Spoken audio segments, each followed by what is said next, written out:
Germs, welcome to the Binch Bros podcast. So far, a video game review podcast on games that are suggested in the previous podcast. Talk about games we played today. We are going to read. This is okay. There's no punctuation. Yeah, I realize that, but okay. No, okay. I get the gist of it. I'll figure it out. You want to do it over again? Fuck it. Leave it in. All right, hey guys, Binch Bros. We're here. Video games, awesome. We're gonna talk about 30 Flights of Loving, which is a game that we told each other to play last week, or yeah, I guess it was last week. And also we told you guys to play because it's only like 20 minutes long, maybe less. It's on Steam. We'll talk about that in a second. I'm Sejun Park. I am. Oops. Wait, actually. Yeah. Bleep my last name. Yeah? I think. I don't know. That's weird. Yeah? Have we said our last names already? Hold on, look. Hold on, let's No, you know what? Let me no, just fuck edit Hey, it. no, I'm definitely editing those claps you know out though. You know what? I don't care. Okay. They can know my last name. Whatever. Okay. Yeah. I'll say mine too. Matthew Guerin. There you go. Even the real name. Ooh, Actually, no. I remember saying that. Actually, Yeah, I think it's already out. I think everyone knows already. Yeah. I just got super paranoid all of a sudden, guys. Thanks for dealing with it. You had like it's like you just had like a quick premonition of someone finding your house and just stalking you at your house, huh? Like I don't know. Something like that. There's all this talk about identity theft. Yeah, right? yeah. Did I say that weird? I feel like I just said that weird. Identity theft. You did say it like you spread out the words, like you're learning it or reading it. All right. From a script. All right. I'm Keo though. Yeah. This is my voice. Thank you. That's it. All right. Let's intro. So should we first talk about games we've played, or should we talk about 30 Flights of Loving first? Like, because I felt so. How long did it take you to finish? Because it took me about. I feel like it was 15 minutes. I kind of sped through it. Maybe. And I took my really time. Fast. Yeah, I wasn't like rushing, but it's a short game. Yeah. It's like very short. I think it is really cool. Yeah. Like I think it's like, cause like the first spoilers obviously. Yeah. Should we just go into 30 Flights of Loving? Let's do it. All right, 30 Flights of Loving. Spoilers obviously. Mm-hmm. Honestly, I just get it and play it. It's like $5. It's pretty short. Yeah. And it's really good. Well, I mean, we're gonna talk about that right now. Yeah. But so what I think is really cool about the game, well, the first moment that really hits me, because I knew it was a game about like jump cuts in the cinematic form. Yeah. You know what I mean? Like doing stuff in video games, like breaking the camera, right? Like, which is something we don't have so much in video games. Since we're in control. Yeah, like you never cut really, except for like here's a cut scene, you know? Oh yeah. It's almost like seamless. It's pretty seamless, right? Yeah, and normally it's like no movie would be shot the way any video game you play is being played, right? With like 20-minute long cuts and then a sudden sequence of regular editing, and then back to 20-minute long cuts from like middle distance, just following a character or something. You know what I mean? Yeah. Like nothing would ever. But anyway, 30 Flights of Loving takes like, you know, like Jean-Luc Godard style jump cuts and puts them in the game, which I think works really cool. And the effect. Jean-Luc Godard's cutscene or like jump cuts, right? It's just pretty much like right into the action, right? Is that the idea? Yeah. So like there's a okay, first time they do it is with cutscenes, so it's not like, so it's kind of introducing you to the fact that it'll do it. By the way, this game is stylish as all hell.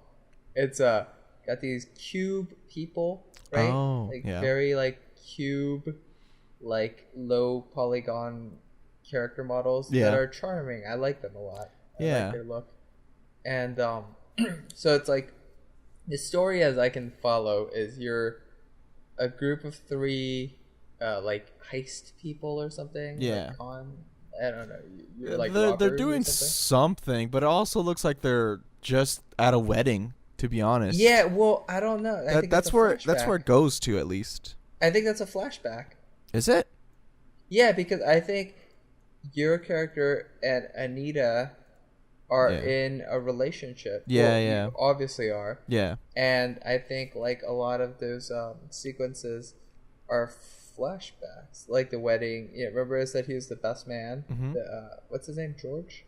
I think so. I can't remember. I just remember those two, a guy and a girl and me, right?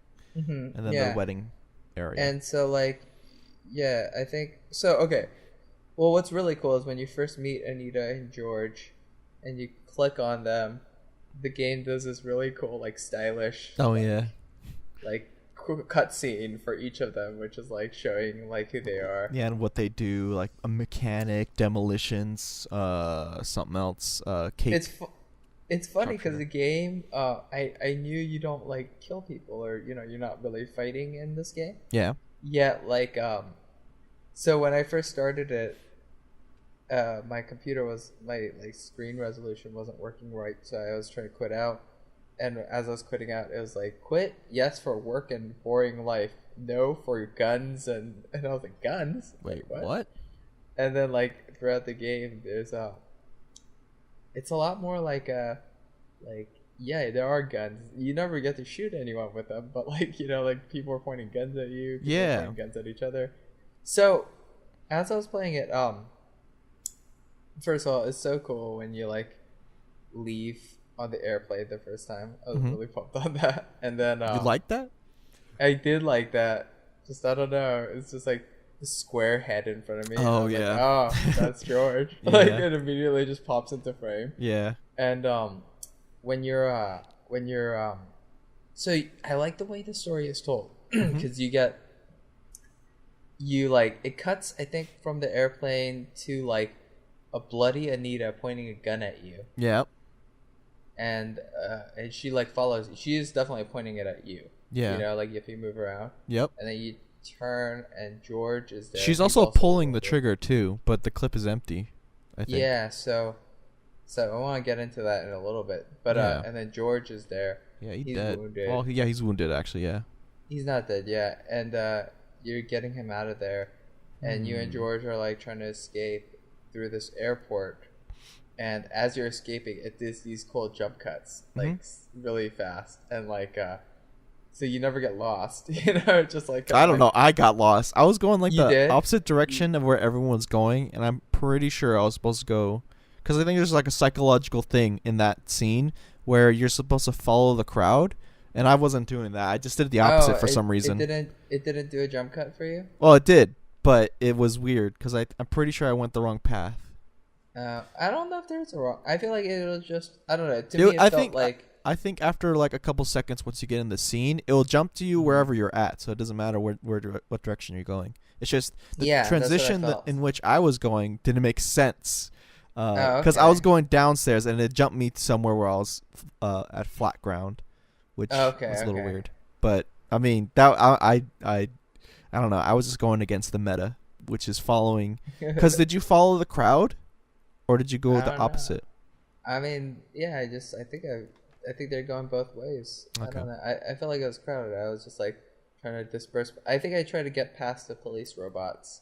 I saw there were like police cameras. The balloon camera things. Mm-hmm. Yeah. So I was like, oops, gotta not get seen by them. Yeah. And then as you're doing that, it cuts to you, George, and Anita at a wedding. Yep. And then that part's really cool when everyone's getting drunk and then like dancing, and then they start flying in the air. Yeah, and you get like really drunk. And it's like intense. And then I think that cuts to like you're about to get into bed with Anita, and then that cuts to right back into the heist, like the beginning of the heist, right? Yeah. Where you jump down from the vent. Yeah, that was weird. Like it start over. Kind of. Yeah, it was like showing you a little bit before, and you see George is also wounded, by the way. I forgot to mention. And you see Anita.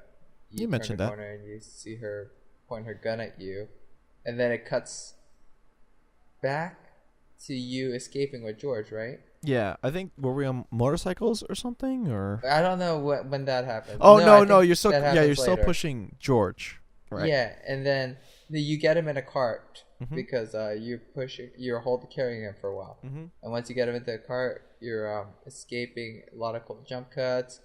Gate comes crashing down, but you throw George under it. Yeah, I thought that was weird. You just push him and he just slides right in.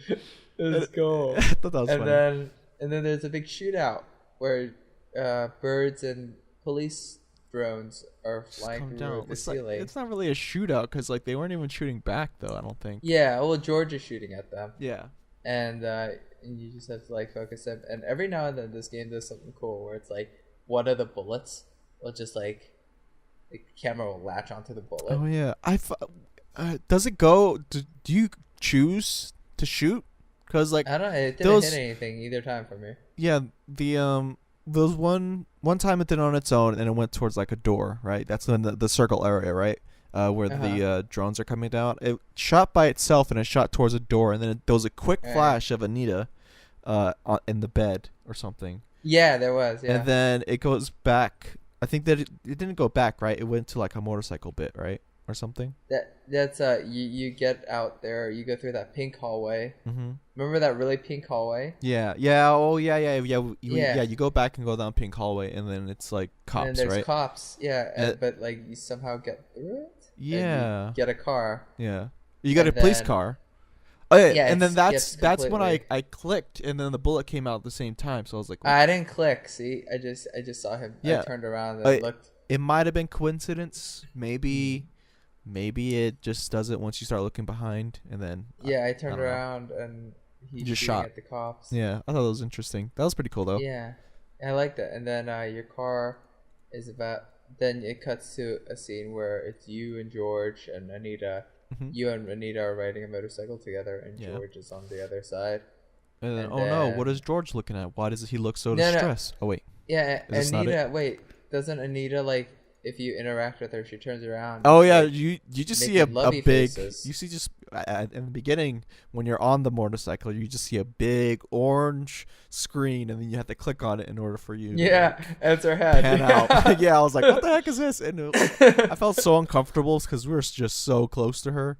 I love how like these are the least humans in video games. Yep. Yeah, you can. You immediately get a sense of who they are and like believe like they are, like who what the relationship is and whatnot, or and they don't talk or anything. You know, they go mama or something. Yeah, but it's pretty much classic Charlie Brown talk. Yeah, but like we like I don't know. I like the connections that the game makes, and she's looking at you, and because of that, she's about to crash into a truck.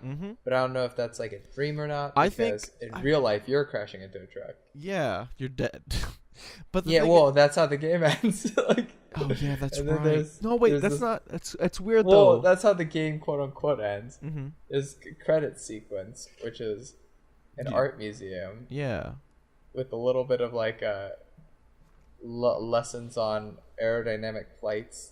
Like aerodynamics, remember? Yeah. Yep. I thought that was weird too. Oh, is that just because I don't even know? There's a whole.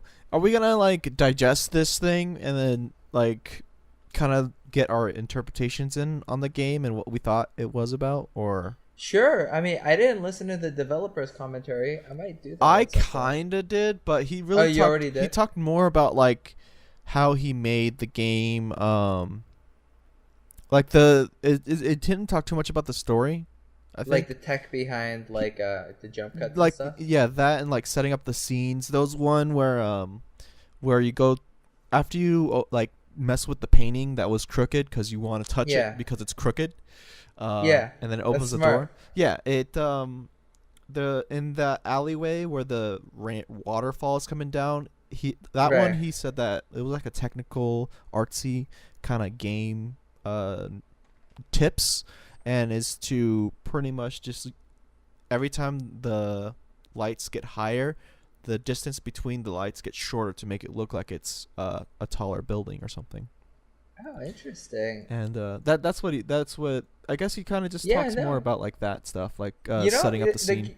the game did feel like it was funny. You're going through it really fast, but like I never felt like it was like I'm in a tiny space ever. Yeah, you know what I mean, I bet it's made up of completely tiny spaces. Yeah, I thought it was linear, but I didn't think it was like. Yeah, I felt it didn't feel small. It didn't feel small, you know. Yeah, especially that one part when when you and Anita and George are going to the wedding. Yeah. It takes you like so long. Yeah. Like I don't know. And then cats out of nowhere. Yeah, I was like, this is a tall building. Yeah. I tried going the opposite direction too, and you can't go down that way. It's weird. Try to go down. It's weird. You go down there, right? And then there's like a big, like I don't know what to call it. You know those geisha looking like dresser covers, the wooden slats that you spread out. I don't know. This is a red blockade, like blocking your way to keep going down. And then I look down, like a privacy cover. Yeah, one of those. And then I look, because there's a little area you could still see down to see like further down. And the stairs that I was about to take, but the block isn't in the way. One of the steps was moving like oddly, like it's like the left side of its hinge is fine, but the other side is loose, and it was just flopping up and down. Do you think it was a bug or like a thing? Like an intentional thing? I don't know. I feel like that part is probably something, because I didn't get too far in the developer commentary, because I was like, okay, I finished the game. I want to check that out at some point. I think it's pretty cool for like game developers. I think it's a good thing to look at, which is probably something I should Portal look at. did that. Mm-hmm. Portal also did that, and I think BioShock, the new BioShock collection, has that. Ooh, that's pretty cool. I'd like to do that. Well, so the thing is though, is it audio commentary or is it like? Yeah, it's like audio commentary. Because this one doesn't have. Playing. You have to read these ones. Oh, this one's. Yeah, I see. Which is why I didn't go too far, because I thought that's what it was, and you know, I'm lazy, and also. No, I feel you. Yeah, I might not actually do that. I might read like a wiki article instead of just going through the game and reading. Yeah, I was expecting him to like talk. Yeah, I really wanted it to be like that too, but I mean, it's still kind of cool. But I mean, it is cool. I don't want to go through the whole entire thing again, and if I do, I don't want to read. Exactly, I don't want to break up my enjoyment of the game reading things. Yeah, because it kind of takes you away from it, right? Yeah, because I think it's a cool game. I think I really like it. I like the it's got vibes, man. Yeah, it's all about vibes, you know. I don't know. I feel I might be a little like I don't know, spoiled on games, I guess.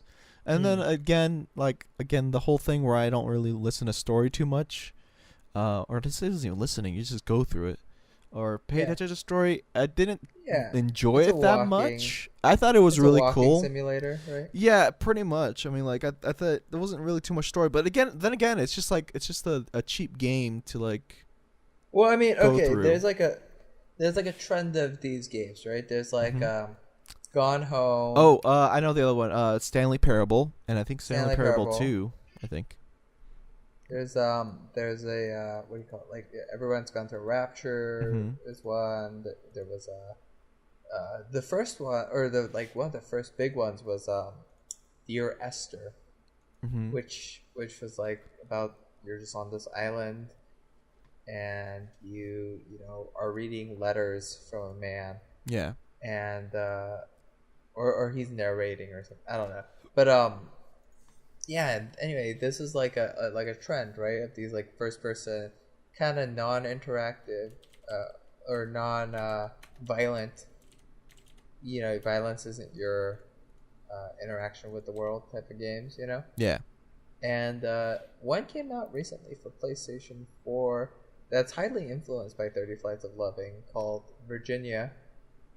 That sounds familiar. Oh wait, no, I heard this on a podcast. Yeah. Yeah, it uses jump cuts, and but it's like a feature length. It's not 20 minutes long. It's I don't know. I'm interested to check it out at some point. Yeah, especially if it's like as stylish as 30 Flights of. I don't know. Is it by the same people? I'm looking up right now, but do you know if it's by the same people? It's not. Okay. It's not by Brendan Chung. It's not by Blendo Games. The games that he made before 30 Flights was Gravity Bone, I think he made another one. Yeah, I've seen like reviews and stuff of Gravity Bone, and a lot of people enjoyed that game a lot. Yeah, these are like artsier, like quieter, like it's like just what am I trying to say? They're like, they're not like, there's no gameplay, right? There's no like play. There's no winning in these games. No, like you just pretty much you just go through it and then like take in the story. Yeah, and I mean this like this is like, I think you can get pretty. I think you can dig deeper into 30 flights if you want, but like I think compared to a lot of those other walking simulators, this one's a lot more it's like it's got a faster pace to it. Yeah, like it's like, no, definitely. It's very snappy. I don't know. You didn't enjoy it though? I don't know. I was just thinking. I thought I was gonna shoot something. That's the only thing. Did you really? Kind of. I also thought, because there was another game that looks very similar to this. I guess it could be what was it one that they do tease you with a lot of guns in 30 Flights of Loving. Yeah. Early on, there's like bullets you're picking up. Like there's like, yeah.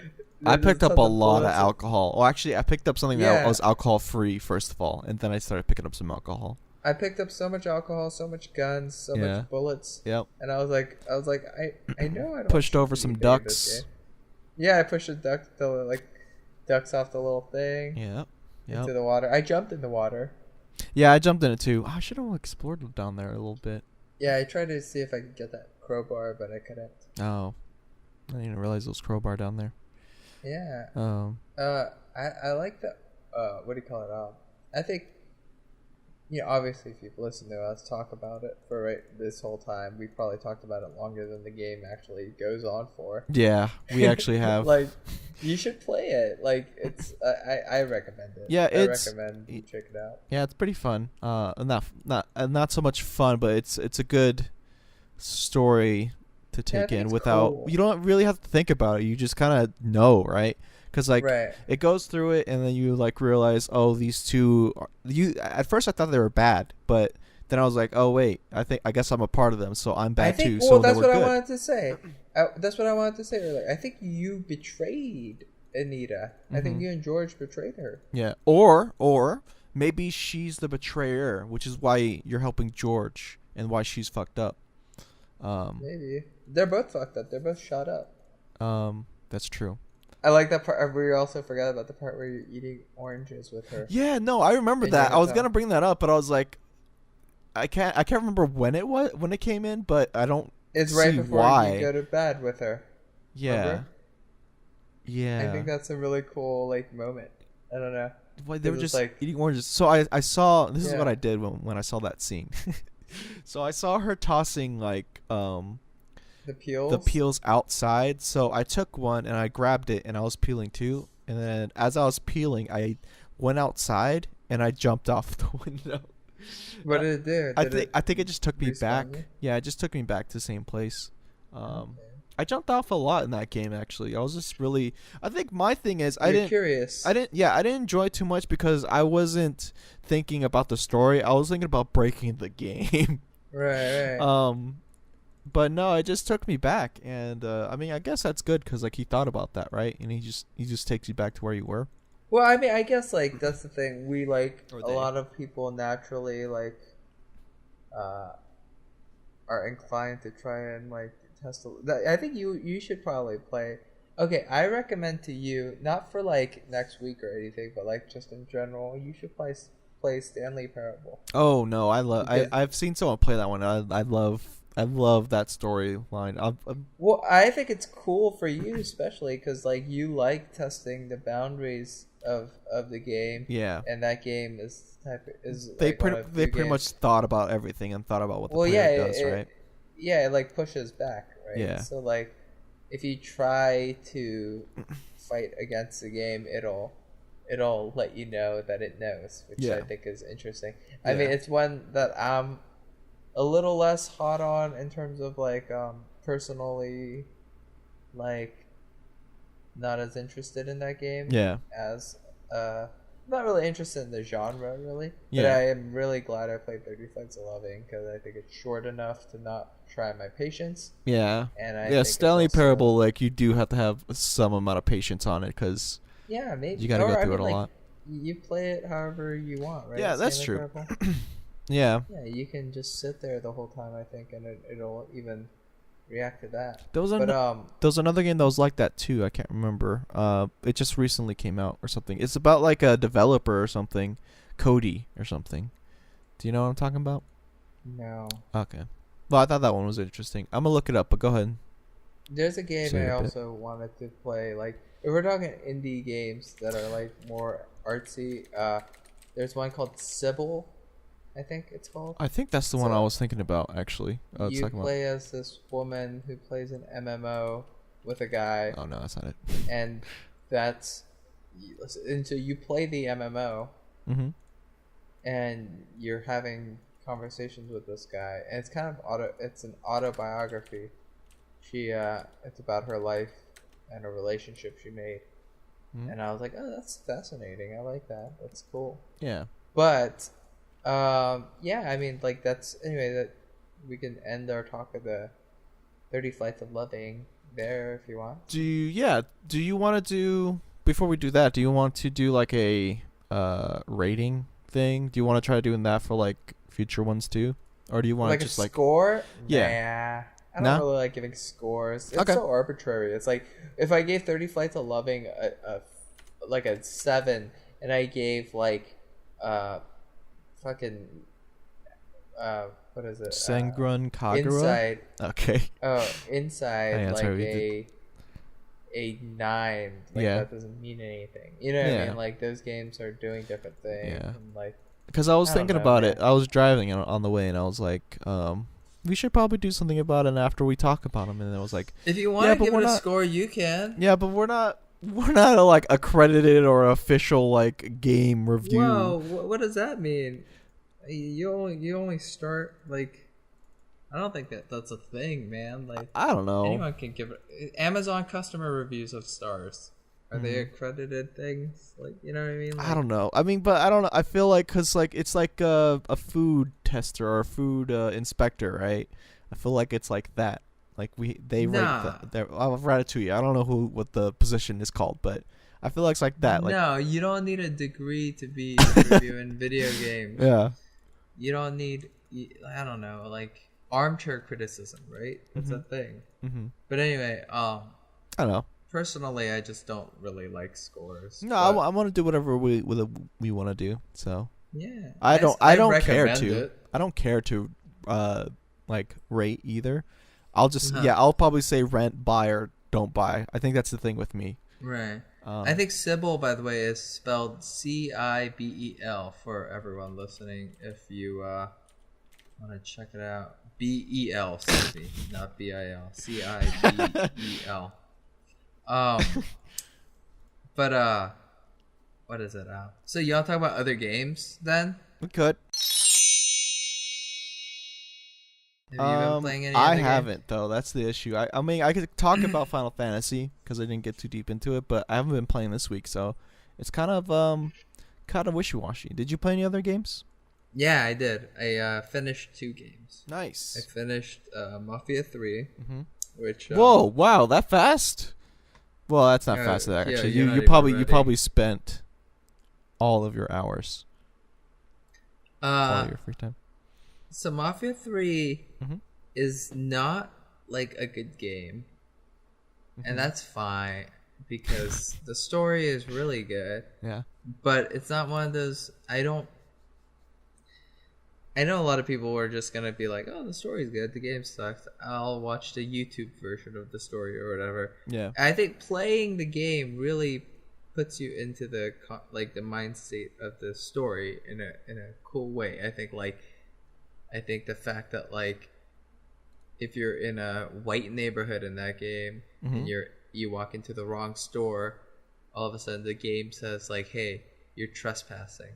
Yeah. You know, like, and it's illegal for you to be there because it says no coloreds on the store wall, and it's like, shit like that makes you go like, oh fuck, like. Yeah. But like if you're just watching it, I don't know if you'll get the same impact. Story is really good. It really pays off. I think it really impacts you when you definitely play it, because like it's a different thing to talk about it, but once you're in it and you are the character, because you kind of feel like you have to be attached to the character because you're controlling them, and then it hits you a bit more when like you're in the game.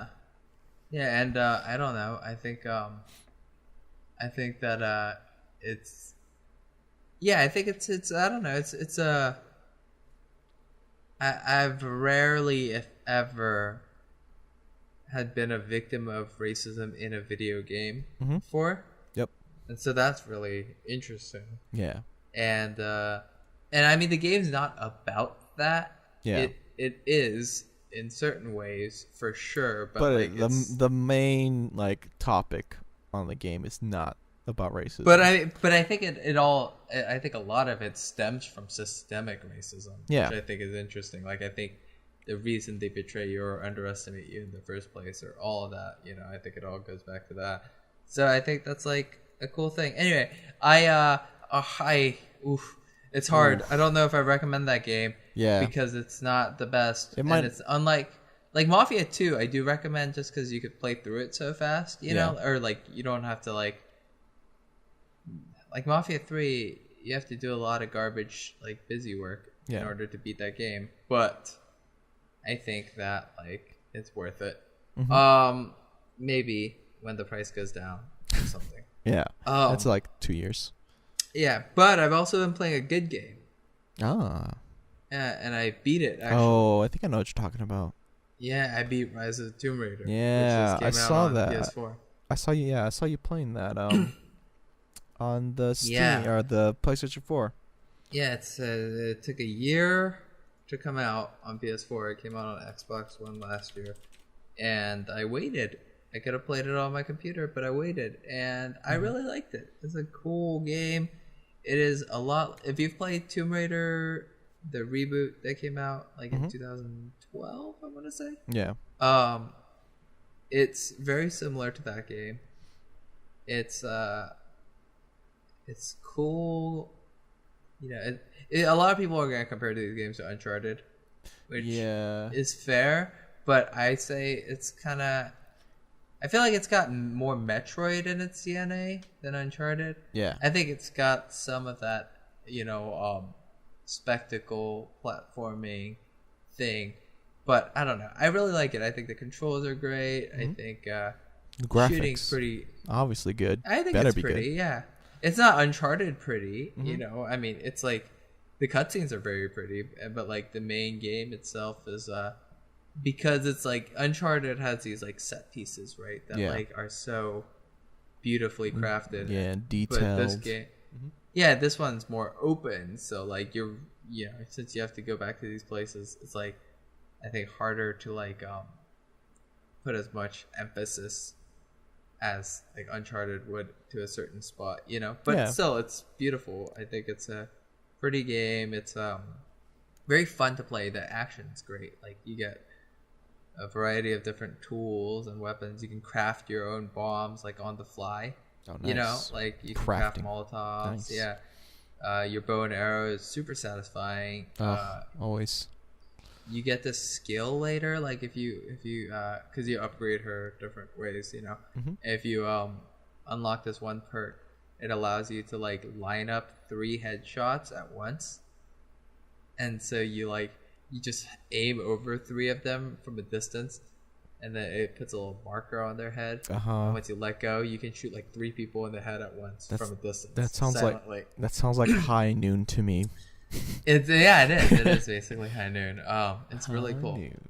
I like that one a lot. There's a lot of tons of different weapon upgrades and Lara upgrades.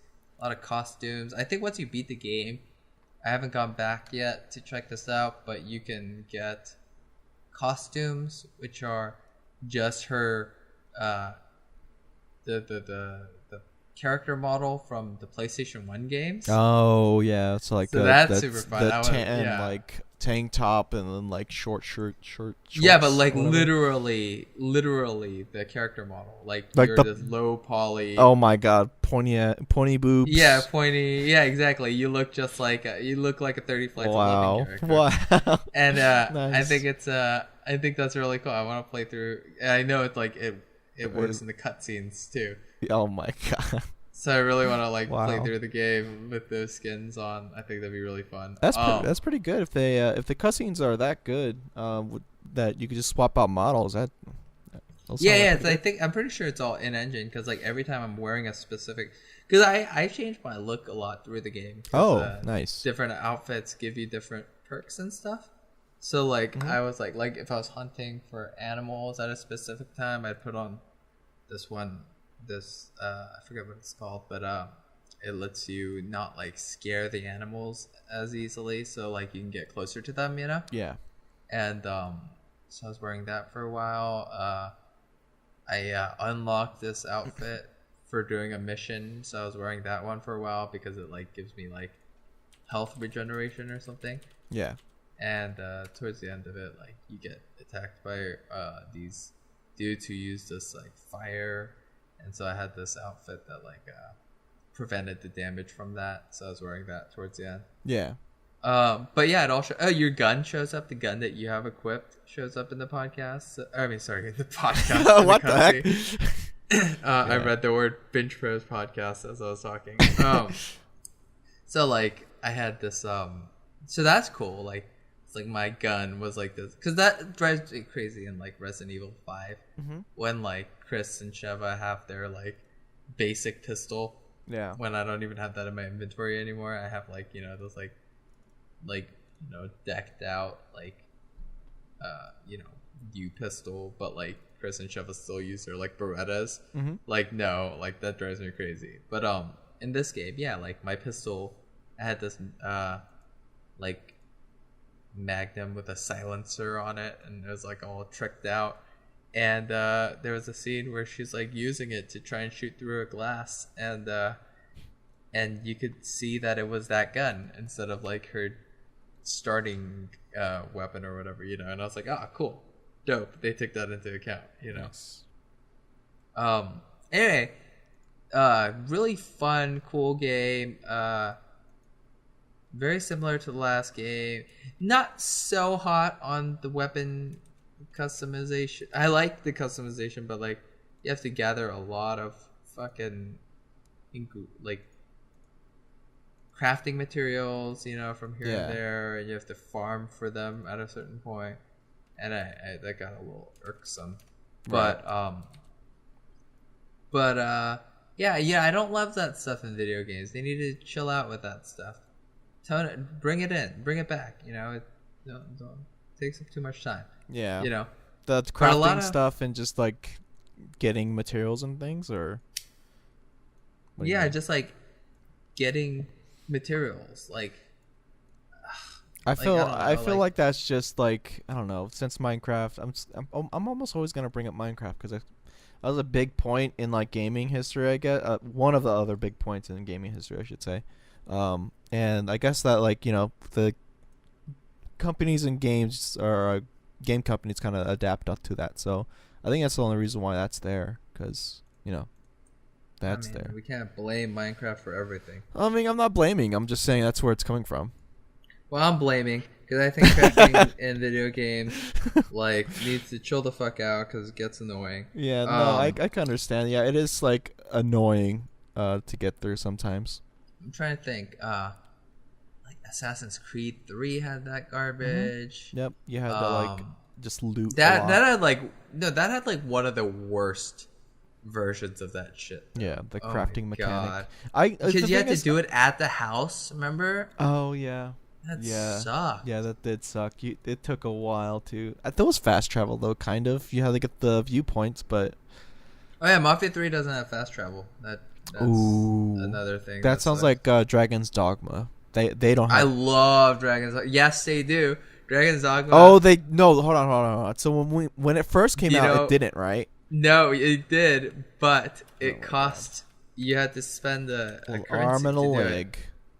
I forget what it was. It was like you had to get these. So you had to get these. There were these crystals in Dragon's Dogma. By the way, dope game. I think it's very, very action packed, and it just feels so good. It almost feels about like Dynasty Warriors in a way. Really? I get like a little bit, but like every monster sucks. So like it's so hard to fight them. Like even the smaller ones. I love sometimes. it. It's like it gives me like Shadow of the Colossus crossed with Dark Souls a little bit. Yeah.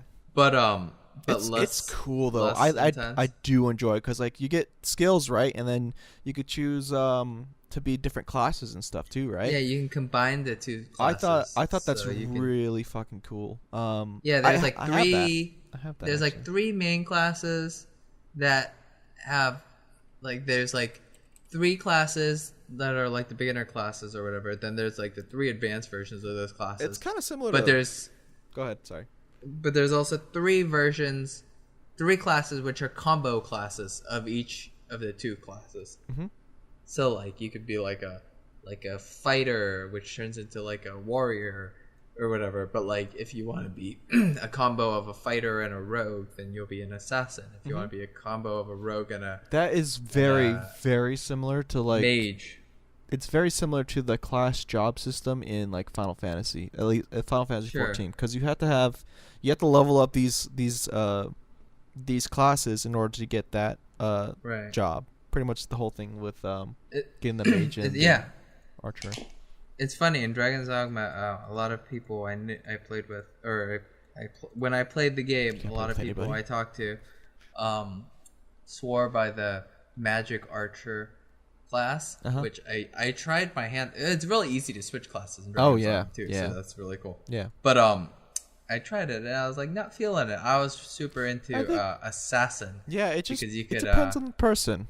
It just depends. Well, assassin had that dope OP move, which was the counter move.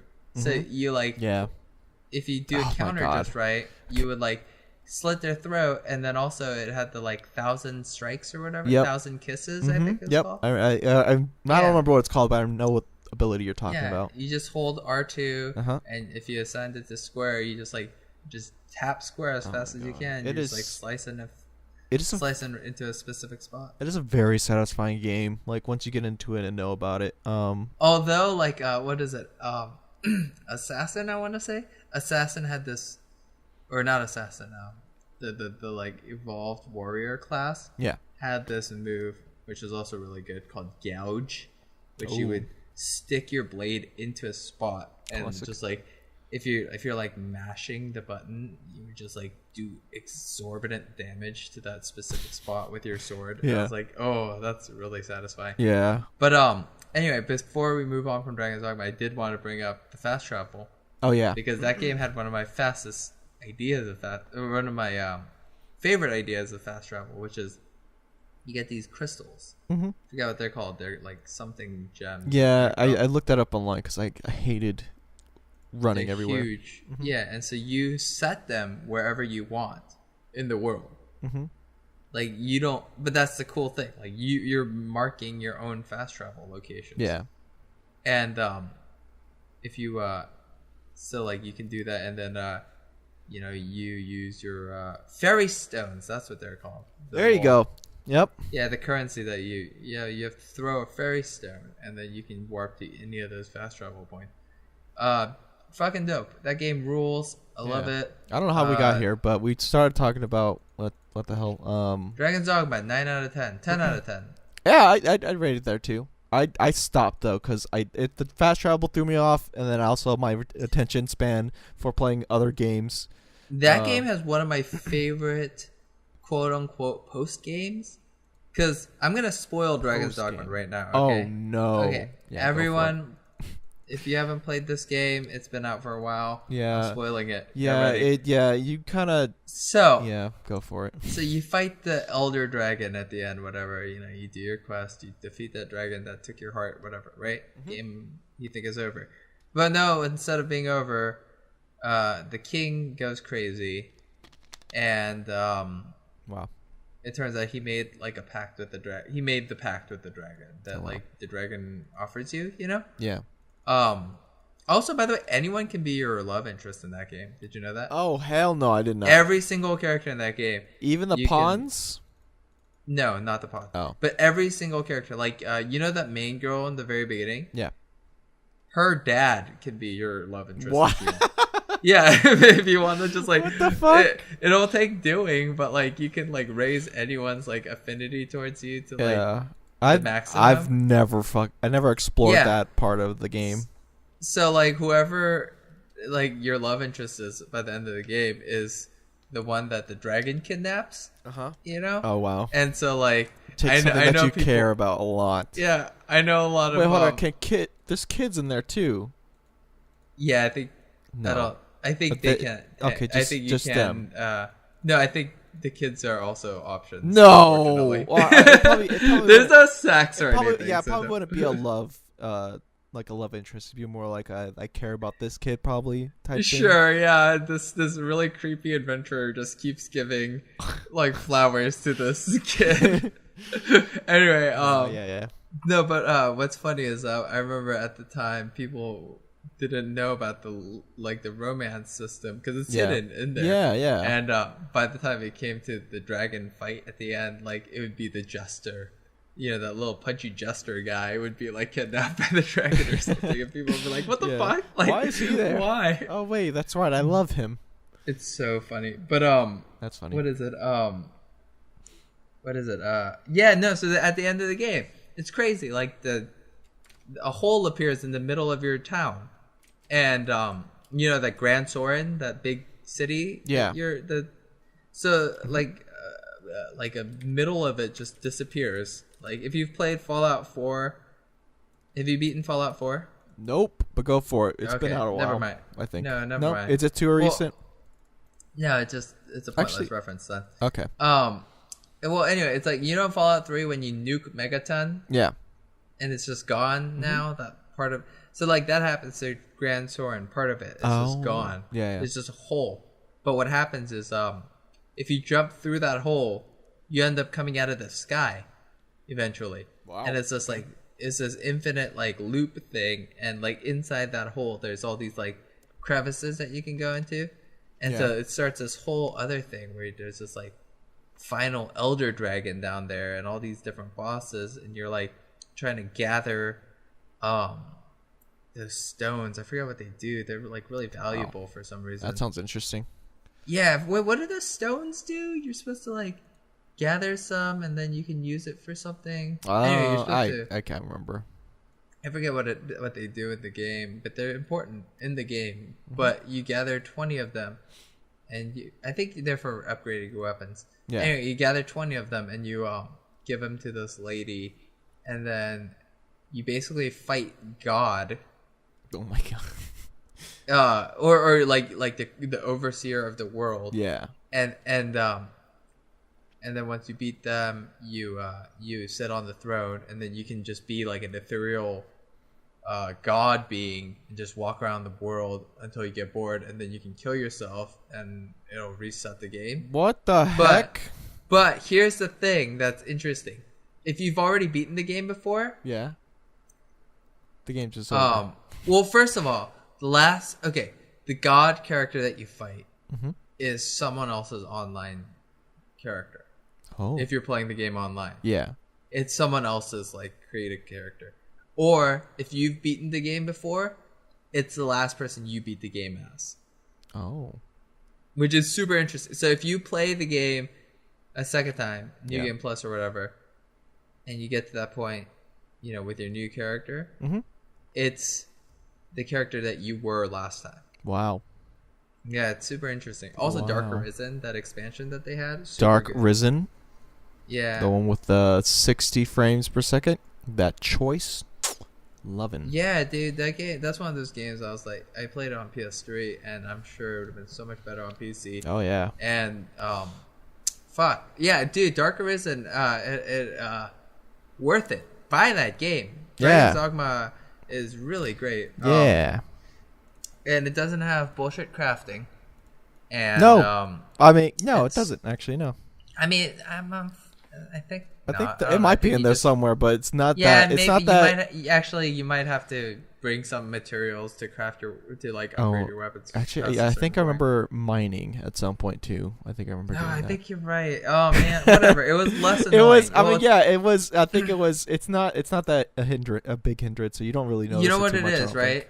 It's a giant open world RPG, so you don't get that sense of like I have to craft everything. Yeah. You know, like unlike a game like Tomb Raider where like you need these things, or you don't need it, but like the list is smaller, so the like OCD is worse. Yeah, at least. Yeah, but like anyway, that's Dragon's Dogma rules. Yeah, that's Dragon's Dogma. I didn't think we were gonna talk about that. I mean, that's not even a game we played recently. No, I haven't played that game, and I returned to it probably a year or so after I beat it. I remember I like just turned on my PS3 and I was like, I want to play Dragon's Dogma.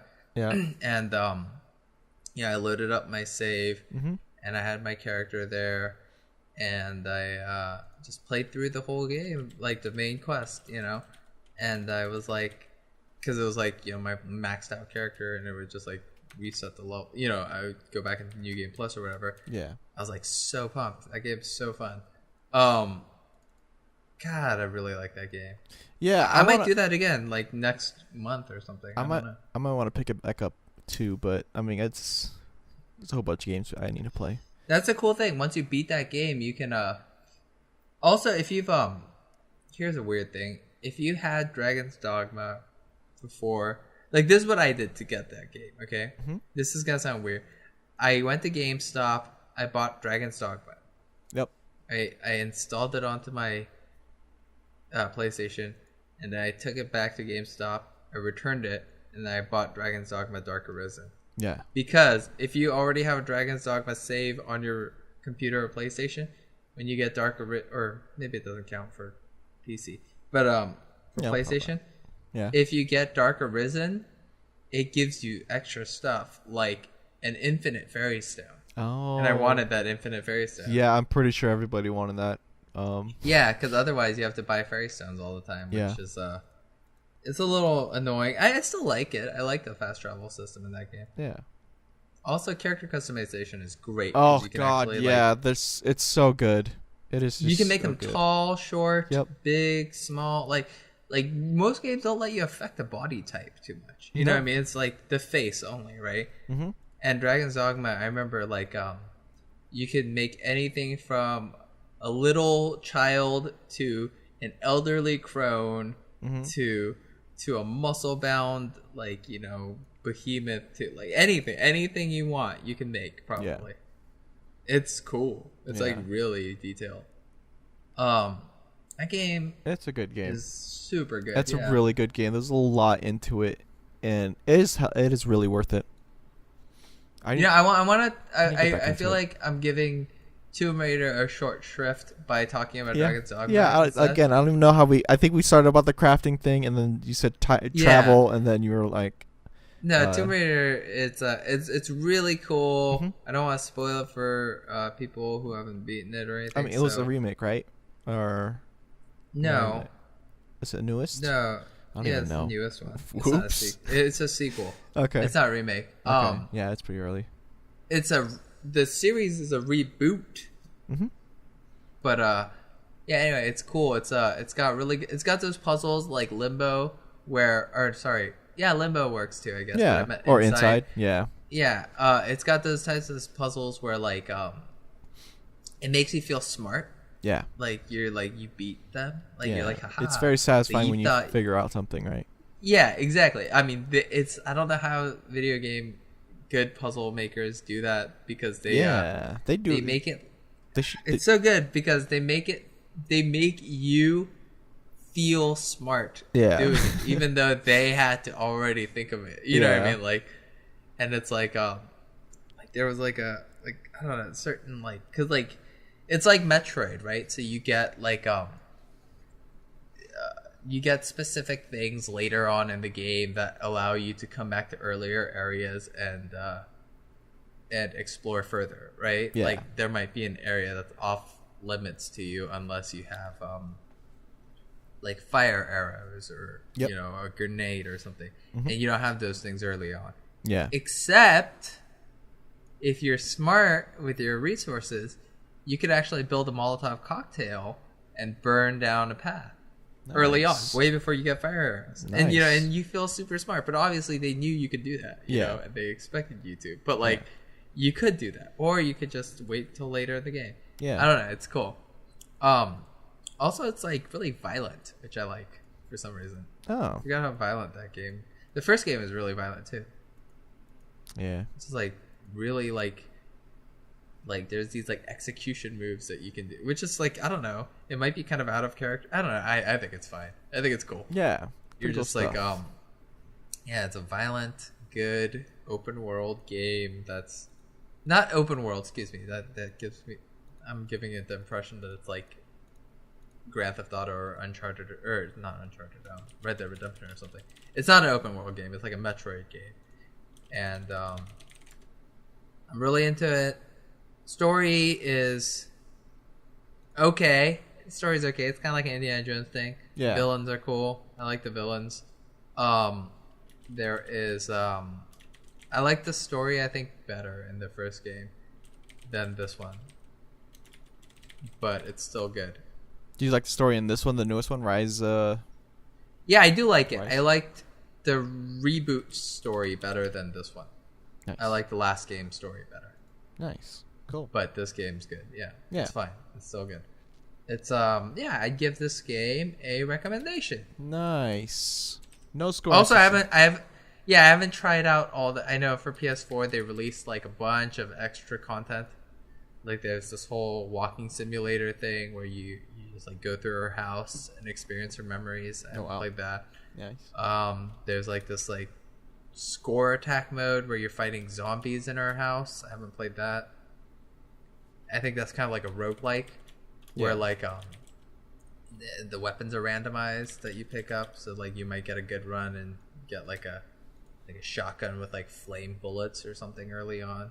Yeah. Or you might just get like a dinky pistol. Nice. But yeah. Cool. That's other games we recently played. Suggested games and D&D. You want to do those? Yeah. I don't have a game to suggest. The games that I would probably suggest, you could choose between the two. I'm just looking at my my list right now. I have The Cave, which is a story puzzle game kind of thing. Yeah, I know The Cave. You played it? I don't know if I played it, but I know it. Okay. And there's also another game called Dream. I haven't finished it, but I have it. It's a really somewhat creepy puzzle game. Actually, it's really scary, really creepy. Let me see real quick. It's called Dream. A dream weaver. Oh wait, oops. Where is Spy Hyper Sloth? I'm looking for your games. There it is. 138. Let me see what you have. Let me poke into my library. What's up? Can we no, never mind. Okay, hold on. Let me see. I'm trying to look for something short. I liked how short the last two games. Do you want to try to do something short? Oh, you played Magica? That game rules, doesn't it? Magic? Yeah. Magica. Yeah, Magica. Magica 2's on there too, I think. Yeah, me and Timmy played through that game. Yeah, I didn't think you would like it. I was gonna suggest it because I didn't even go through it all the way, but I love that game. It's funny. I didn't even know anything about it. Me and him just bought it, and we ended up being like, this is like one of the most underrated games we've ever played. It's so fun. Yeah, I like it. It's cool. Makes you feel like a real wizard. Do you want to try Hacknet? Hacknet? I don't even know what that game's about. I think it's a type game, but there's some story in it, I guess. I'm not super into coding games. Okay. Like, hacking games. Yeah. Like, it drives me crazy. Trying to see. I don't think a lot of these games are either like Rust or like games that you play forever and don't really have an ending to, or like MOBA games kind of. And then I have other games that have story, but they're pretty long. What's Game Character Hub? That's nothing. Don't worry about that.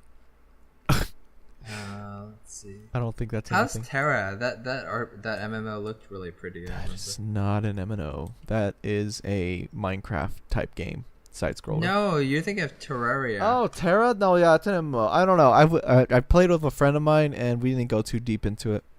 I remember the characters were really like good looking in that. Yeah, they look pretty good. Wait, hold on. Is that the action one actually? Like, the action-based one? I can't remember. Let me see. Everyone's like really pretty looking in that one. Yeah. Where the hell's Terra? Tera. Yeah. It's weird how you could see it, but I can't. That's weird. Yeah, I'm looking at it right now. I'm looking at screenshots. Yeah, this is the game I was thinking of. Oh my god. Everyone's just making pervy characters. Rad. Okay. Let's see. What other games do you have? What's Bermuda? Bermuda? I don't know. I got some random games that don't mean much. It's a visual novel. Okay. Hold on. Oh, you know what I never played, right? Is BioShock Infinite Burial at Sea. Wow. You want to play that? Yeah, it's short, right? It's a DLC. Infinite Sea? I haven't finished BioShock though, I don't think. Let me see. You haven't finished BioShock Infinite? No, I don't think so. I think I have this game though. But you said hey, Burial, at Sea. Oh, yeah. It has episodes? The heck? Yeah, episode 1 and 2. Do I need BioShock Infinite in order to play BioShock? Well, you're borrowing. You would be borrowing it from me, so you. No, but I mean, do I need it? I don't think so. Do I need BioShock Infinite in order to play the expansion? It doesn't look like it, because it looks like you just buy it on your Oh, let's see. Hold on. Like, can you buy it standalone? Let me click on this real quick. Yeah, that's my birthday. I'm old enough. Let me in.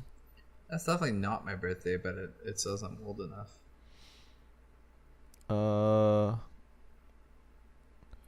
Yeah, it requires BioShock Infinite. Yeah, that's a bummer.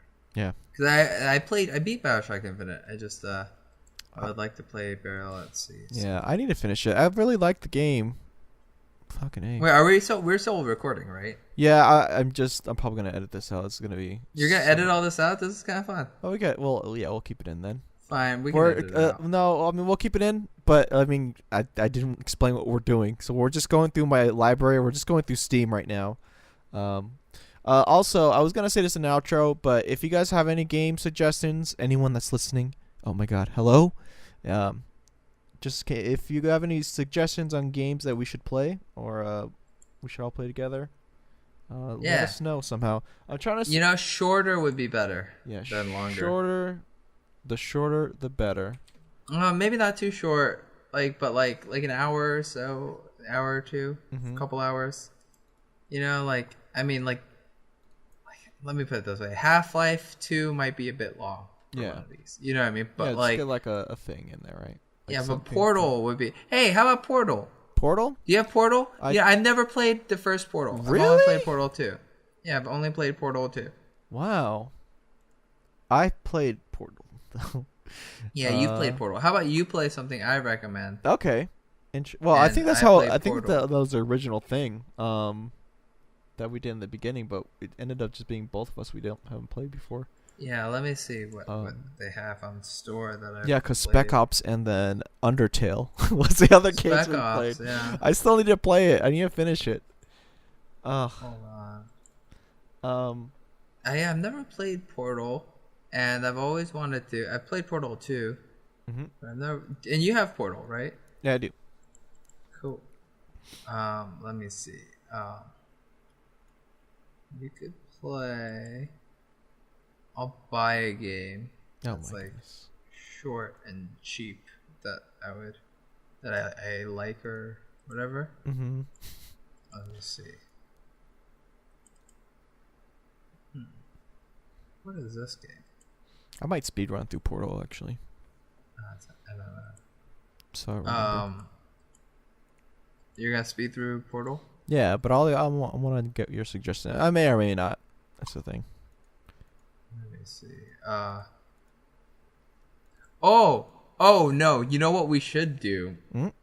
right? Because I've been doing this already, and a friend of ours, Tanner, has also been doing this. Oh God! But instead, we should play the beta for Dragon Ball Xenoverse 2. Oh yeah, let's. Yeah, that way you can do that for the podcast as well as just play it. Yeah, we can get a game out the way. It'll be a new game too. This is gonna be one of the first new games and non-indie game. It's a game that's not even out yet. It's a beta. Yeah, let's do it. Let's do. I've already started it. Have you played the last game? Dude, I haven't. No, I haven't. Does it matter? Sort of. Shit carries over. All right, I'll just YouTube it if I really want to. No, not the story. I mean, like, your progression. Like, no, I haven't. Like, the gear I had and the moves I had carried over. Okay, yeah, no, okay, so story-wise, it really doesn't matter, right? It's funny, because, like, Tanner and I were playing the other day. Yeah. And I guess in the last game, Super Saiyan was, like, really broken and just, like, super OP. Yeah. And, I remember I was like, Tanner, I don't know if you know this, but my character had Destructo Discs, dual Destructo Discs. Oh my God, no way! And Flash discs. Bomber, and those are seriously OP. And he was like, oh yeah? Like, let's play. And so we played, and I beat him twice in a row because my character is a fucking broken mess. I have a move that's a super... So there's basically 3 tiers of... There's like 2 tiers of like special moves, supers and ultimates, right? Yep. I have a move that is as good as an ultimate, but it's a super. Yeah. So I don't have to have 4 bars or whatever to use, you know? Yeah. It's super good. What a fun game that game is. Yeah, let's do that let's do that beta and then talk about it. Yeah, let's get Tanner in too so we can all play together. Yeah. Well, I think Justin also has it as well. Like, and then you're trying to get Jingle to get it too.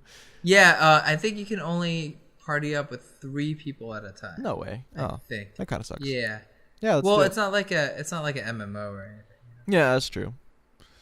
I think it's kind of cool. But you run basically what you do is you run quests together, kind of like an MMO, I guess. And you you run these specific quests and you like try and get loot from those quests. It's a good loop. I don't know. It's fun. Nice. All right, nice. Let's do Dragon Ball Xenoverse 2 then for next week. The open beta. It is open on PlayStation 4. I don't know if it's open on PS or PC or it Xbox. might be, but yeah, it might be. Yeah, join us in that. Join us in the open beta. Well, I don't know. By the time this podcast comes out, it might be closed. Oh yeah, it's gonna be. So I'm thinking of putting out these podcasts on Friday. I don't know what time this one came out, but Friday afternoons is what I said. Did you put the last one we recorded up yet? Yeah, that one's up. Okay, cool. Yeah, so this was gonna be up on Friday. This better be up by Friday. Friday the 21st. Okay, so 5 days from when we're recording. Yeah. All right. Well, yeah. Let's do that. Okay. All right. Hopefully it's still up. Play with us. Play along with us, not play with us. We ain't gonna give you our account names. The heck? Hey man, you might see me online. Yeah. Well. Whatever. There you go. All right. So, yeah, let's do that. I was gonna say something, but so I did open a Twitter account for Binch Bros. So now we got a Twitter. It's at Binch Bros Pod because Binch Bros was taken for some reason. Okay. So just tweet us there for suggestions or anything really, and yeah, because I'm pretty sure no one doesn't really comment on our shit, right? Yeah, and Kyo is gonna regularly tweet out Binch Bros updates. Yeah, I could do that. I'll tweet out when we do things, not when I edit. He'll let you know when we're playing comp on Overwatch, so you guys can get on and try and fight against us, try and queue up against us. Oh my god, we're gonna get wrecked. And or they're gonna get wrecked. Yeah, dude. We're gonna get wrecked. Yeah. Do you want to do the D&D thing as Yvette? You want to go back in? Yeah, let's do it for like 5 minutes. Yeah. All okay. right. So where did I leave off? All right. We left off at Azanor. You went into the in the small village. You talked to a lumberjack. I know. Yeah. I gave the boy bread. Yeah. I took it. Yeah. I didn't take it back. Yeah. As you're walking away too, the guy just like takes the bread and he pretty much crushes it and just stomps it on the ground. He doesn't want. Okay. I stab him. Wow. In the face. Wow. As you do this, he just just in agony, just screams. Ah! Just starts yelling. Its kid is like crying. he just goes crazy. Dead yet? He's not dead. You stab him in the face, right? So you stab him. Right. Let's do. Okay. Do I have to do a number? 1 out of 10. Okay. 8. Actually, hold on. Let's rewind this real quick. Okay. So you completely miss. You tried attacking him, and you just swing at him, and he's gonna. Good. I'm actually better. I'm happier with this. He's gonna try to like attack you now. So I'm glad I didn't murder him. He's going to. How am I gonna do this if I'm attacking you? Okay, how about we roll for it? Okay, I'll think of a number from 1 and 10. Yeah, and then I'll say it out loud. I'll be for real. Yeah, I'll be for real. Okay. All right. So 1 out of 10. 4. Oh, it's a critical. It's almost a critical. It's my number was 5. Okay, so it's not close. So he hits you. He hits you. Okay. He hits me good. He hits you pretty good. He takes his axe. But first of all, he pushes his kid aside. He takes his axe and he swings at you and he slices your arm. He slices your arm. You take how many? How are we gonna do this? How many hit points do I have? That's a good question. Start, right? Let's just do 20. 20, yeah, 20, and then the so axe. It'll take like 10, right? You think an axe is gonna do 10 damage? No, an axe doesn't do that much. It does. Wow, see, this is where it gets intense. Just a regular axe is 2 damage. Like your daggers, they do 1 damage. My daggers do 1 damage? Yeah, you have 2. Don't I get some sneak attack bonus? Yeah, you do. But I mean, we haven't talked about that yet, right? So, bows do 3 damage. The characters in this realm, they don't have that much health. Or just speaking out of character. So, is it okay if we don't? I feel like I really fucked this game up. Can we re-roll a new game? A new game? Like starting next week, can we re-roll a new one? Like I'll have a character and everything. Yeah. Okay. Sure. I feel like this game's just a wash. I mean that's kind of just gonna happen. I like these games though. It gets really hilarious sometimes. Okay. We'll see. We can if you want to. All right. So how much damage did he do? He does 2 damage to you, so you're at 18. You start. You're how many health? You're not really damaged too much. How many health points does he have? Yeah, you can't tell. I can only tell you like his conditions, I guess. Okay. You're really just trying to kill him. Right, he's just fine, right? Yeah. What other weapons do I have? I have a bow. You have your daggers. You have your bow. How many arrows do I have? You have let's say you have 15. All right. Can I knock? Can I knock? Yeah, that's 3 arrows at a time. That will take like your next round to do 3. So you're gonna be vulnerable for like 1. But you only do 2. Right. Every round, every time you skip, it's gonna be 1. But you might as well just shoot. No, I'm not gonna shoot. I aim my arrow at his kid. Ooh, interesting. And I tell him. And can I talk while I'm like? Yeah, doing sure, this? go for it. Okay, I tell him another step, and your son gets it. Okay, he goes right in front of his son, and he tells him, "Clarence, go run." Wait, isn't that his action to do that? Yeah. But he's really covered. They're really close to their house. So like the setting right now, we have you're in his home. You jumped over a gate and you talked to him. Actually, no, there's no gate or anything. But you just go over there, and his house is really close. So he pretty much blocked himself enough to where he can. Clarence can just go on the back and just stay safe. And that's what Clarence does too. He just starts running away. He loves his dad. He's very scared. First of all. But, how good is my aim? I mean, you're pretty good. It's still gonna be a 10. a 10 guess. Okay. It's not going to be like I want to shoot Clarence's leg. Wow. All right. As he's running? Yeah. All right. It's actually going to increase. So 1 out of 15. 15? Okay. 12. Yeah, you miss. You try shooting at Clarence, and as he reaches the edge of the corner, the number? 7. 7 was the number. Okay. He's able to get away quickly, and he gets away. He's gonna attack now. 1 out of 10. That's you. What's the number? Wait, why is it me? Right. All right. So 1 out of 10 for me, and I'm gonna choose 2. Oh, way off. Okay. Okay. So that's a miss. Yeah. So he tries swinging at you, and he just completely misses. You are able to you jump back, and he just misses you completely. Okay. What do you want to do now? I shoot another arrow at Clarence. He's gone. You can't see him. Ah, damn it. Alright, I try to shoot this blacksmith. All right. In the knee. You're pretty close to him, so it's gonna be a bit never of a penalty. mind. Okay. I just stab him in the leg. All right. All right. Go ahead and do 1 out of 10. 4. Nice. That wasn't nice. It was a 7. You miss. Yeah, this is like pretty bad. Ballet. This is pretty bad. He just jumps. Everyone's missing each other. He just jumps and he just misses you. You're gonna do 1 out of 10 again. He's gonna come at you with your axe. Your character might die. Honestly, maybe. I'm doing 1 out of 10, or you are? I'm choosing 1 out of 10. Let's do 7.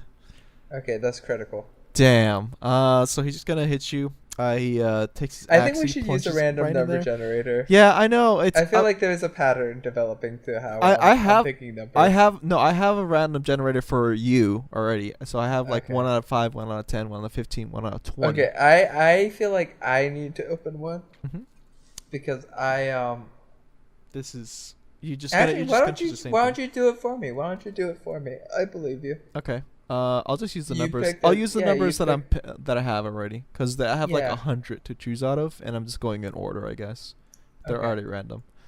But yeah, I already used those ones. Okay, so yeah, he just missed. He hits you. He cleaves his axe right into your leg, right where you were gonna hit, and you're gonna take 4 damage. So yeah, I got 14.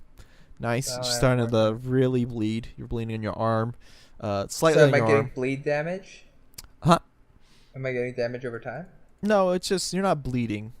Profusely bleeding. You're just you just took some damage. All right, what do you want to do now? I beg for mercy. Okay. So you get on your knees and you just ask for forgiveness. Yes. All right. He does not care, and he's gonna try to swing at you again. Okay. Let's do. Wait, this doesn't work for me sometimes though, because I already know the outcomes of the number. Okay. I'll think of a number then. Okay. Got it. Okay. It's 8. Okay. Total miss. I had 2. Okay. He misses, and you're still just. Yeah, I'm assuming you're still trying to just beg. Do I have any skills? Do I have any assassin skills, something where I can go for his heart or something? Yeah. Oh, I do. I have that exactly. Yeah, sure. Okay. Unbeknownst to you, as you're begging, you notice you're on your knees, your head bowed, and your arms right in front of your head. You see 2 assassin blades on your arms. So you have those. It's not my. I meant with my. Okay, yeah, that's fine. Sure. No, you have those, and those, and you just remembered that they can eject and fire a blade out. They go pretty far. Okay, yeah. I aim at his eye, and I fire a blade. Ooh, 1 out of 10. 1 out of 5. Okay. 2. That's critical. Oh, nice. So these are also tipped with poison.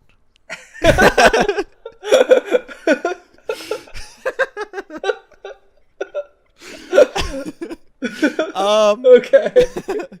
They they also set targets on fire. Yeah, it's not on fire. He's just poisoned. He's like it's a hallucinogen too. So you shoot successfully with precise accuracy into his eye, his right eye or left eye, which one you choose. It's pretty. Yeah, his right eye. His right eye, and you just see a big steel chunk of metal coming straight from his eye.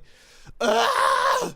He starts screaming. So it didn't kill him. It's just like he's embedded. He's pretty damaged. He takes quite a bit of damage right now. Yeah, he's pretty low, and now he's like hallucinating. Is he to a point where I can you could coup de grace him right now. Like you could go right behind him and slit his neck. I don't want to kill him yet, but I do get behind him to slit his neck. Yeah. And then I say, everything that comes after is on you. Oh my god. Okay. And then I leave him there. Okay, he gets on his knees and he just starts going crazy. It hurts for him to try to pull out that dagger, not only because it's in his eye, but as he's trying to pull out, he's like really bleeding. It's hurting his hand. But he can't see me, right? If I walk away. No, he's really just focusing on that dagger. Okay, I walk into his house. Okay. And like the battle's over, right? Yeah, the battle's pretty much over. He's pretty much defeated. I mean, do I still get experience if I don't kill him? You get whatever. There's no right or wrong here.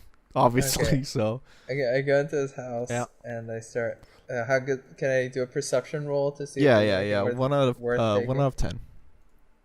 7. Yep. That's good. That's pretty good. You just see he's a lumberjack, so he has like a couple axes on him, so you could probably sell those for a few gold. If anything, you could just sell the steel, and then you see his coin purse that has $10 or 10 coin. What the heck, bucks? All right, I take all of those. Okay. And then, is there like a lantern nearby? Oh my god. Yes, there is. Okay, can I set fire to this hut? Yes, you can. Okay, I set fire to the hut and I leave. Alright, you gather all the wood you can that's inside the house. Yeah. Smash it up. Smash all the wooden stuff, wooden chairs, wooden tables, and you just burn. So what's the rest of this town doing while this the battle scene, like, that happened really quickly, right? So typically in like Pathfinder or Dungeons & Dragons, each round, so you and then the enemy and everything, that's usually like 6 seconds.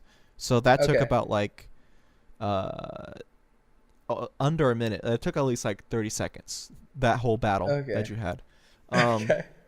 And they just barely noticed what was going on. I mean, they heard the screams, but they just thought that was just well, you don't know why. They don't know. They don't know. They kind of think it's like the Yush, but it isn't. It definitely after the second scream, and now with the fire, they're definitely like a bit concerned. Before I head towards. Okay, go ahead. Huh? Go ahead. No, you'd say. I was gonna say before you head towards. You leave the house, it starts burning, and you just hear like a "Daddy!" You just hear flames as you. Is he in the house? Yeah, he's in the house. He's in there. He's burning. Great. Ah! Perfect. That takes care of my next step. You gotta look for him. I'm gonna leave the blacksmith though. Okay. I'm interested to see where this goes in the future. Yeah. He's just still there. People are starting. You're just leaving now. Go ahead and do a 1 out of 5. 4. Let me pull up my. You pretty much leave. Some people do notice you, but they're really noticing you more about the bunny ears. But they don't really care too much about you right now. They're caring more about the fire and how to take it out, and also possibly trying to get the kid out. But the screams that he said, they pretty much like disappeared. Oh my god. Those are gone. They're also trying to help out the lumberjack. So when did I'm just gonna pause the game. Yeah. I don't remember if that wasn't evil last time, was she? I don't know. I don't think so. I mean, she's gone through some shit though. So I mean, this kind of seems like appropriate. Okay. So backstory. Okay. Yeah. The lumberjack, his attitude towards me when I offered the food to the boy. Yeah.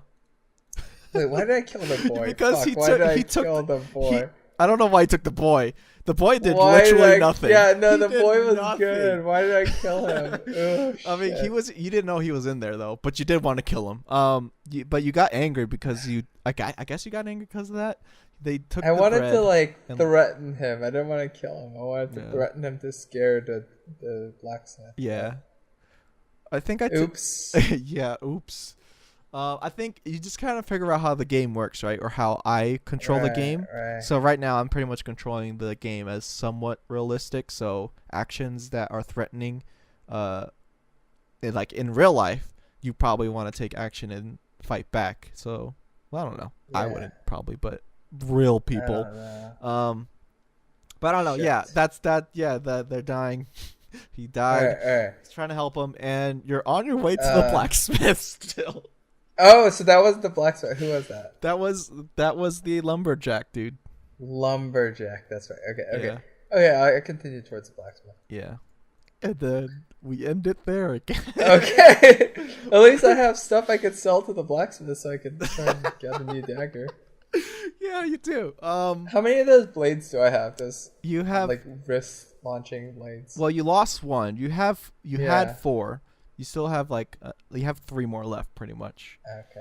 I'm gonna probably have him make me another one of those because those are cool. Yeah. He could probably mold it. It might take a while, so this is kind of a weird predicament. I probably shouldn't even told you that actually. Okay. Because you're probably gonna metagame now. Yeah. But yeah, you're still on your way to Sid now. But as you go away, Sid the blacksmith. Okay. Yep. Final Fantasy. I forgot we were playing Final Fantasy. Yeah, it's not always a Sid. It starts with an S though. It's not a C, so he's not actually. Okay. Just he's for copyright rules, you know. Oh really? You think the name Sid is copyrighted? I don't know. I'm just doing it as a joke. But yeah, I'm just gonna to end it. As you go away, no one doesn't really notice you. They're more worried about the fire. They are more worried about the lumberjack and why there's a fucking steel dagger in his eye. Oh shit! Damn it! I should have taken it. Yeah, you probably should have taken it. But yeah, it's in there, and yeah, he's you just walk away. They don't really notice you. You're in a weird predicament, dude. Yeah, well, let's hope next person I roll after Yvette gets thrown in prison and murdered. You could pretty much go with Yvette for a while, though. That's the thing. Like it could go on for a bit, like until she actually dies. That's when she's done. Okay. Yeah. So we'll just continue. You're still Yvette is still trying to go to the blacksmith. This is great. All right, that's what I'm gonna do. All right. Cool.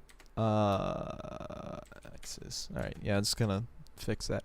All right, there we go. That's the Binch Bros podcast. That's where we're gonna end it. We're gonna play. Dragon Ball Xenoverse.